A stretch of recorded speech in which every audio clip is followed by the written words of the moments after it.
बनने के साथ ही हमारी सरकार के दूसरे दिन के निर्णय में लाउड स्पीकर कहीं भी लगे हो, लेकिन डेसिमल तो नियत ही होना चाहिए और एक एक लगना चाहिए। तो 60,000 से ज्यादा माइक उतारने का काम किसी ने किया है, तो हमारी सरकार के माध्यम से हुआ है कि भाई अनावश्यक रूप से आप अपने अपने धर्म की इबादत करो, कोई मना नहीं, लेकिन कानून का पालन तो सबको करना पड़ेगा।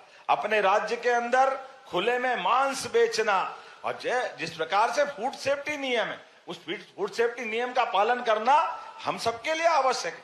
क्यों कोई विशेष लोग नहीं करेंगे, सबको करना चाहिए। मैं माननीय अध्यक्ष जी बताना चाहूंगा, हमारे राज्य में समान रूप से इस कानून को लागू कराने के लिए सबसे तेज गति से कार्रवाई की है। और ये जो आपने कुछ शब्द बोले हैं, लव जिहाद और क्या क्या है, इसी राज्य के अंदर यहाँ मछली मगर सबके ठिकाने लगाए गए अपनी सरकार के माध्यम से।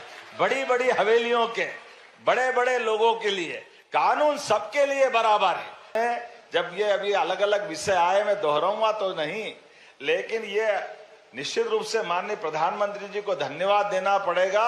इंदौर की इसी हाई कोर्ट का एक फैसला साहबानो प्रकरण करके जब जाता है 40 साल पहले, और उस फैसले को सुप्रीम कोर्ट भी कहती कि हाँ ये सही है, लेकिन तथाकथित कांग्रेस के नेताओं ने तुष्टीकरण के कारण से कोर्ट की बात करते, न्यायालय की बात करते, संविधान की बात करते, लेकिन मुस्लिम बहन के अपने हक की लड़ाई को अन्याय के रूप में लागू करने का पाप किसी ने किया है तो कांग्रेस पार्टी और तत्कालीन प्रधानमंत्री राजीव गांधी के सिर माथे पे।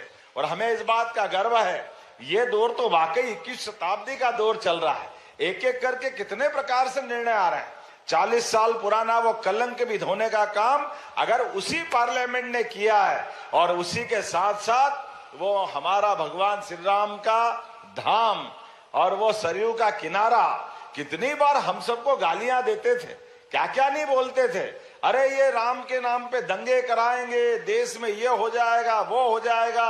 वो सारा वितंडावाद को साफ करते हुए हमारी विश्व हिंदू परिषद की पवित्र भावना के बलबूते पर समूचे देश ने न केवल सुप्रीम कोर्ट के निर्णय को लागू किया, बल्कि धूमधाम से भगवान का गर्भगृह में प्रतिष्ठित हमने वो अवसर देखा। वो आनंद के लिए महाराज जी गवाह है। पूरा मंच इस मामले में मैं आपके माध्यम से समूची विश्व हिंदू परिषद और पूरे देश को और न्यायालय को धन्यवाद देना चाहूंगा।